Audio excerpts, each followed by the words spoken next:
and then jioni anaamini kama akuli ugali hajakula chakula. We'll be looking at that later on in the show, so don't go away. This is the day that the Lord has made. We rejoice and are glad in it. The strength He has given us to be able to face the day is amazing. Never forget this principle. It is not what comes to you, but how you respond to it that determines how your day is going to be. They say 10% of the things that come in our lives we have absolutely no control over. Whether you fast or what, I mean, these things will happen. But 90% of our life is determined, is made up, or rather, of how we respond to the 10%. So you have a choice on how the 90% turns out. So that's the principle of life. Now, ODM party has constituted a 10-member technical committee to work jointly with counterparts from the United Democratic Alliance, or UDA, to oversee the implementation of the Memorandum of Understanding that was signed last year. The party has officially declared its full support for the Kenya Kwanza administration, pledging to work with President William Ruto in implementing the broad-based government agenda. In a resolution that was passed by the party's Central Committee, chaired by its leader Raila Odinga, the leadership affirmed its commitment to promoting national stability and addressing citizens' concerns through constitutional and democratic means. That the party supports the position that has been taken by party leader Honorable Raila Odinga to work with the Kenya Kwanza administration to stabilize the country and create an enabling environment for Kenyans to address their concerns through democratic and constitutional means. Number two, that in order to expedite the implementation of the 10-point agenda of the MOU, ODM will constitute a technical team to work with our UDA counterparts as part of the political infrastructure to assist with the implementation of the agreement. The committee has identified the absence of such a technical committee, which is actually contained in the MOU, as the missing link in the implementation of the MOU. Of great concern is the full implementation of the NADCO report, promotion and protection of the livelihoods of young people, the right to peaceful assembly and protest, the rule of law and constitutionalism, corruption and wastage of public resources. Thirdly, that while the party acknowledges the allocation of 415 billion to counties in the current financial year as an improvement on the previous disbursement, we will continue pushing for the raising of the allocation to a minimum 450 billion Kenya shillings or more, as had been proposed by party leader Raila Amolo Odinga. Fourthly, that the party continues to demand the implementation of the unbundling of all devolved functions and the requisite and constitutionally sanctioned resources to the counties. Number five, that the party supports calls for an intergenerational national conclave to deliberate on the issues affecting the nation with particular focus on youth agenda and agree on a way forward. Number six, that the party will continue with grassroots elections and programs for the ODM at 20 celebrations as part of the process of regeneration, reorganization, and internal strengthening. Well, you can clearly see the pains, and I mean, Edwin Sifuna is really, it's like skidding over broken glasses barefoot. That's the kind of feeling you see in him, even as he's reading this, because he's already made public the fact that he will not vote for President William Ruto. But as the party secretary general, there are things he cannot do. He has to toe the party line on this. Now, a Nairobi court has ordered Naivasha Member of Parliament Jane Kihara to be charged with offensive conduct likely to cause breach of peace under Section 94(1) of the Penal Code. Kihara is accused of uttering offensive words during a public gathering in Nairobi on the 8th of July this year with the intent of provoking violence. Magistrate Ben Mark Ekubi ruled that the charge sheet met the constitutional threshold for framing charges, stating that the MP understood the nature of the allegations before the court. Ekubi ordered Kihara to plead to the charges. Following the ruling, Kihara's legal team, led by senior counsel Kalonzo Musyoka and advocate Ndegwa Njiru, objected a plea taking and requested 14 days to file a constitutional petition challenging the charges. Kuna hatia yoyote ambayo ilitolewa na ile charge sheet ilipatikana ama ililetwa kotini, na kwa sababu yale mambo ambayo Mheshimiwa Jane Kihara alikuwa amesema serikali imeleta majambazi Naivasha wakuja waangamize biashara za Naivasha, na hao watu hawajulikani, na mtu mmoja alikufa na wengine wako hospitali. Kazi ya mbunge wa Gatanga, kazi yangu ni kurepresent na oversight watu ambao wanipatia kura. She was talking on behalf of the people of Naivasha. She was also a witness, an eyewitness of seeing goons transported in a vehicle belonging to the government and particularly NYS. And therefore, by stating a fact, you cannot be declared a criminal.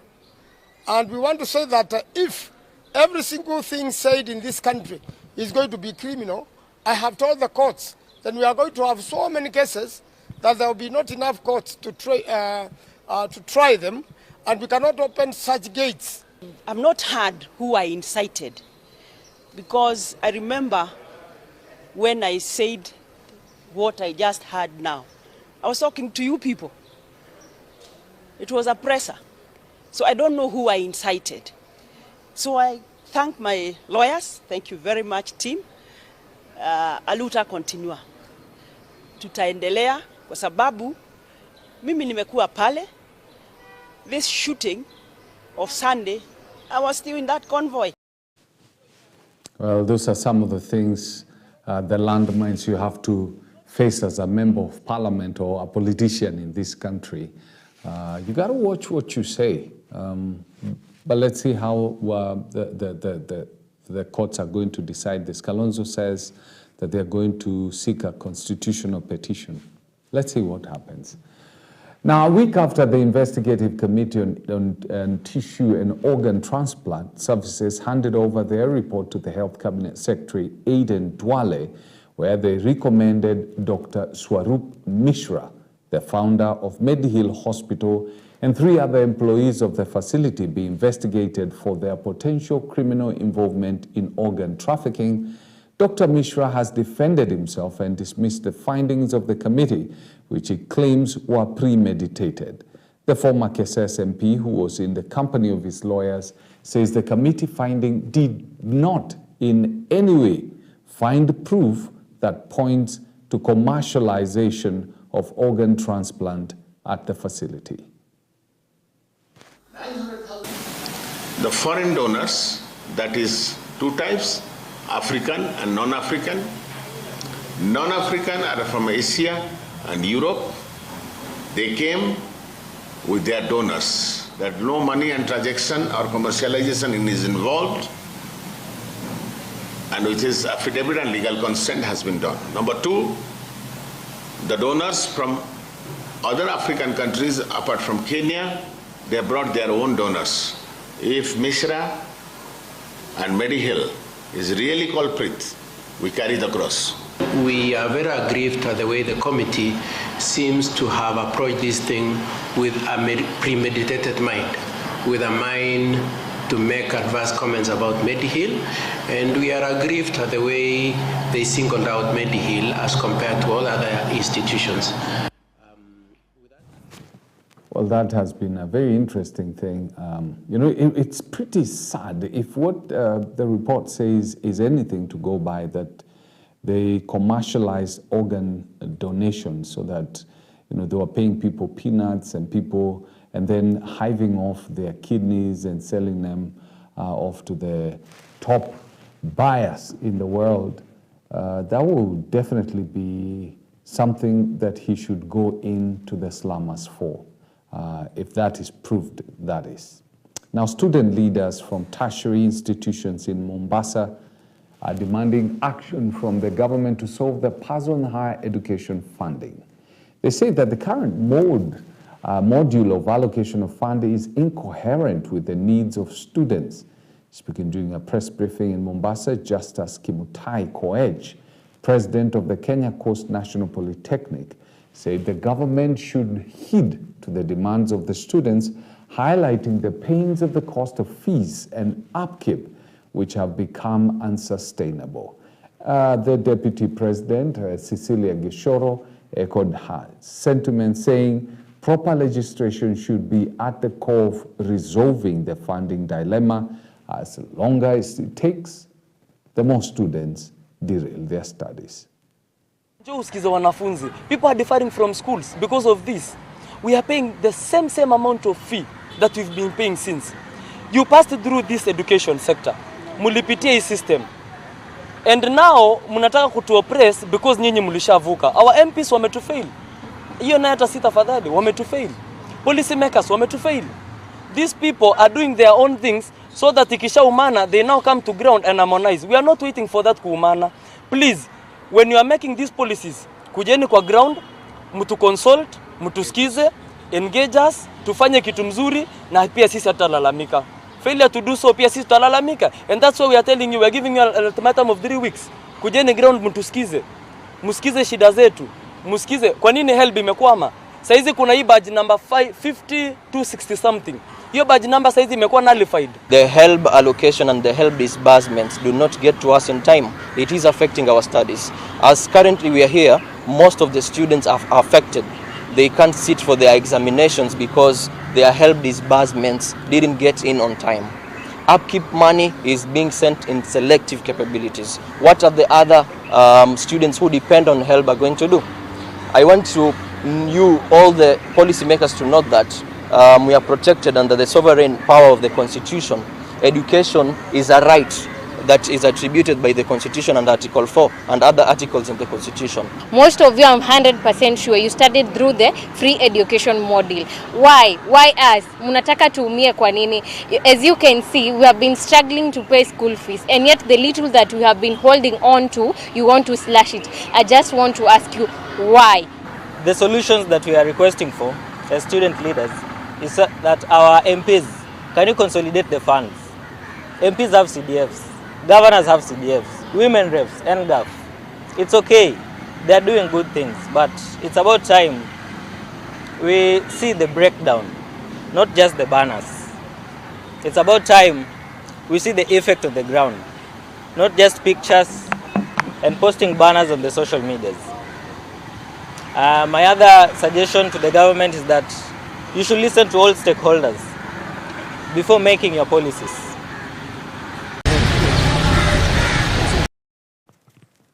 All right, let's find out what's happened to the National Police Service Commission before we take a look at the newspapers, where differences between the National Police Service Commission and the National Police Service played out in Parliament as the CEO of the NPSC, Peter Lelei, told the National Assembly Public Accounts Committee that the National Police Service, led by the Inspector General Police Douglas Kanja, had denied them access to police payroll records to conduct audit reviews of police officers. The two entities have been at loggerheads for years now, with the National Police Service Commission, which is the police employer, complaining of lack of cooperation from the police. The reports that the commission, which I'm also a member, any record, any report that it requires is mandated by the law to get from the National Police Service. All records, including payroll. I want you to add that, including payroll. Yes. We are open to that. They can be able to get it in time. And I have stated there that I'm also a member of that commission. For the issues requested in this letter and this audit query, I have not been presented with the documents I asked. We want you, especially the accounting officer, to hand over all the HR function, especially the payroll. You hand over, you don't give the commission the access, but you hand over.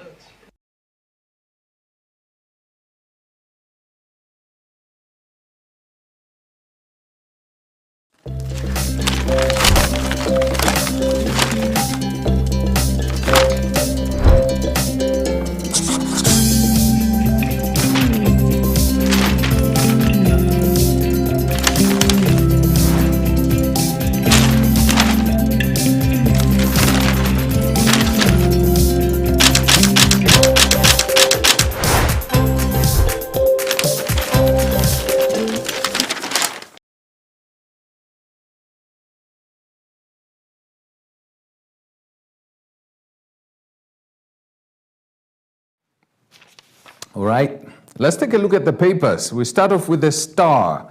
And the first thing, the headlines in the Star say, senators want real-time access to counties' money records. Governors under pressure to open up county accounts. And then you have a picture of Nairobi Senator Edwin Sifuna, who's the ODM Secretary General. And they say Sifuna cornered as Raila and Top Guns rally behind Ruto. Then mother's 14-year fight brings her son home from Saudi death row. Hey, this woman has fought for sure. And then on the other page, you got reprieve for Naivasha MP as court defers plea taking. Then Sifuna alone as Raila ODM Top Guns stick with Ruto. And then law shielding Moi and Kenyatta wealth from taxes reviewed. Okay. IG Kanja under fire for blocking access to National Police Service Commission payroll.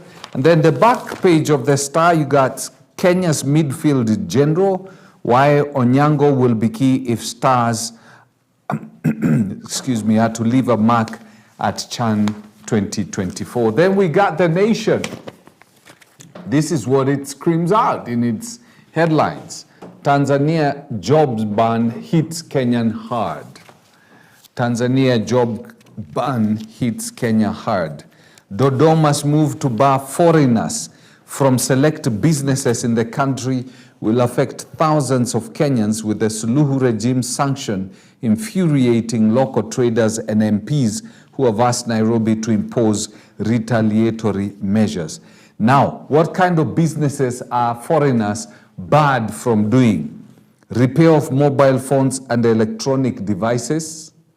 Then salon businesses unless conducted in a hotel or tourism purposes. Then tour guiding within the country. Then brokerage or agency in business and real estate.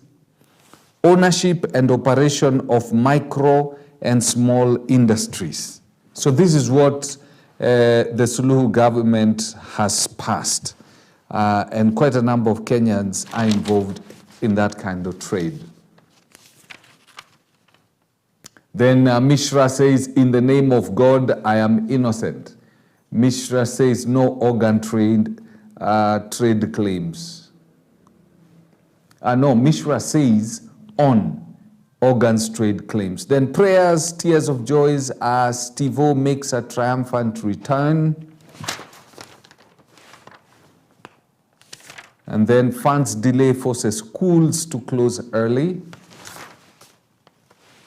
Then dynasties under Sieke.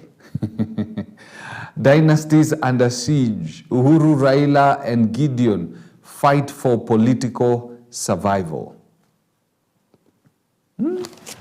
Imekuwa ngumu kweli. Back page, Harambee Stars firepower. You got Ryan Ogam, Austin Odongo, Masood Juma, and Boniface Moshiri. Whoever thought you were going to come to a time in Kenyan football, you see somebody from Central. Central never ever bothered on football. The Standard newspaper, mortgaging Kenyans. As President William Ruto's government rolls out a controversial securitization model to fast-track infrastructure, experts warn it is a financial time bomb, borrowing against future taxes, bypassing parliament, and risking constitutional breach.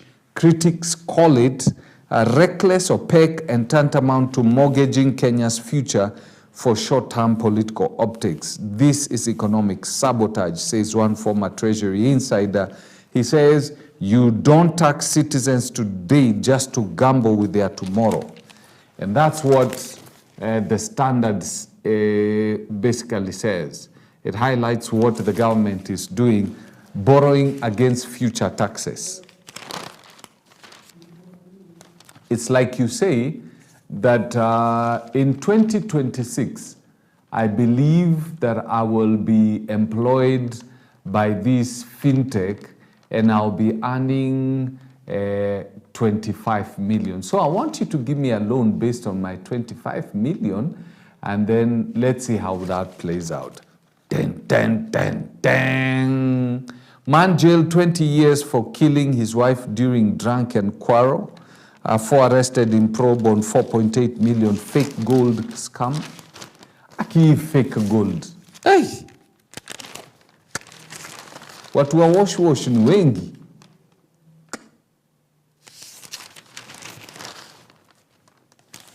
Then inquest, 2 teachers to blame for pupil's death. They beat up a pupil and then hanged him so that they can lie that the guy took his life. They forgot that there's something called post-mortem. MPs seek report on teachers' hardship park. MPs order Kanja to surrender the police payroll to the National Police Service Commission. Then the back page, Daniel Sakari, we can't miss our own party. I hope so. So we need to see some great football being played by Harambee Stars. We go for a short break, and when we come back, we'll have a discussion on what you eat. How much food do you eat in the evening? And do you know what that does to your stomach as you sleep? Tafakari ya babu, eh? Let's take that short call.